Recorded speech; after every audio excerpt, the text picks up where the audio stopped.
પાંચ રાજ્યો માટે વિધાનસભાની ચૂંટણીઓના પરિણામ આવ્યા. સૌથી ચોંકાવનારા પરિણામ તમિલનાડુ રાજ્યના રહ્યા છે, જ્યાં એક્ટર વિજયની પાર્ટી તમિલગા વેત્રી કઝગમ એટલે કે ટીવીકે 110 બેઠકો પર જીત હાંસિલ કરી છે. ત્યારે આજે વિજયની જીત સાથે સૌથી વધારે ચર્ચા ચુનાવી રણનીતિકાર પ્રશાંત કિશોરની થઈ રહી છે, કેમ કે પ્રશાંત કિશોરે 2021ના વર્ષમાં દ્રવિડ મુનેત્ર કઝગમ એટલે કે ડીએમકેને તમિલનાડુમાં ચૂંટણીઓ જીતાડવામાં મદદ કરી હતી. હવે વિજયને પણ બમ્પર સીટો અપાવવામાં પ્રશાંત કિશોરે મહત્વનો ભાગ ભજવ્યો છે. તો આવો જાણીએ સમાચાર વિસ્તારથી. નમસ્કાર, જમાવટ સાથે હું છું પાર્થ.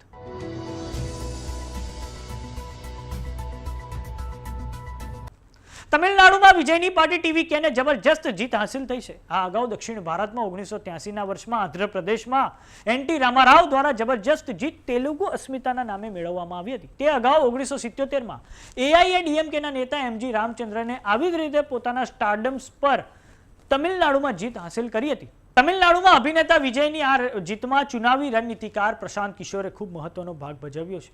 ફેબ્રુઆરી 2025માં પ્રશાંત કિશોરે વિજય સાથે મુલાકાત કરી અને ટીવીકેના પ્રથમ વર્ષગાંઠના કાર્યક્રમમાં જાહેરમાં સમર્થન આપ્યું હતું. તેમણે વિજયને તમિલનાડુ માટે નવી આશા ગણાવ્યા હતા અને ટીવીકેને પાર્ટી નહીં પરંતુ લાખો લોકોનું એક આંદોલન પણ ગણાવ્યું હતું. પ્રશાંત કિશોરે ટીવીકેને અલગ લડવાની સલાહ આપી હતી. તેમણે કહ્યું હતું કે જો વિજય અલગ લડશે તો તેઓ મોટા ભાગની સીટો જીતી શકે છે. આ પ્રિડિક્શન 2026ની ચૂંટણીમાં વાયરલ થયું હતું અને ટીવીકેના સારા પરફોર્મન્સ સાથે હવે મેળ ખાઈ ગયું છે.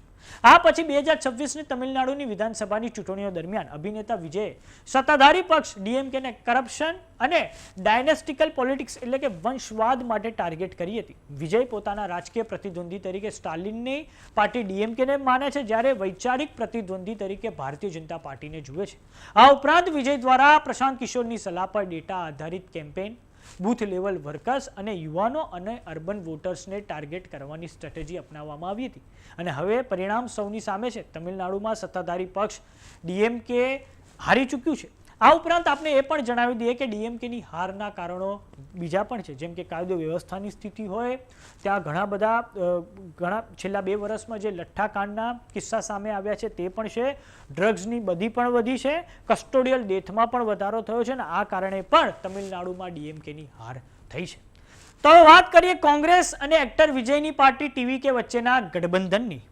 તો કોંગ્રેસ એ એક્ટર વિજયની પાર્ટી ટીવીકે સાથે ગઠબંધન કરવા ખૂબ આતુર હતી અને આ માટે કોંગ્રેસના તમિલનાડુ એકમના નેતા મનિકમ ટાગોર અને પ્રવીણ ચક્રવર્તીએ રાહુલ ગાંધીને મનાવ્યા હતા અને રાહુલ ગાંધી અંદરખાને તૈયાર પણ થઈ ગયા હતા.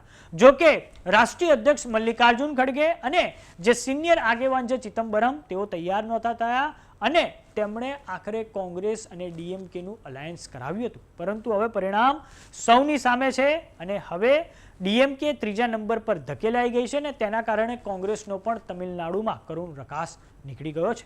તો સમાચારોમાં અત્યારે બસ આટલું. જોતા રહો જમાવટ. જો તમે અમને યુટ્યુબ પર જોઈ રહ્યા તો સબસ્ક્રાઇબ કરો, જો તમે અમને ફેસબુક પર જોઈ રહ્યા તો ફોલો કરો. સાથે જ અમારી વોટ્સએપ ચેનલ આવી ગઈ છે, જોઈન કરવાનું ના ભૂલતા. નમસ્કાર.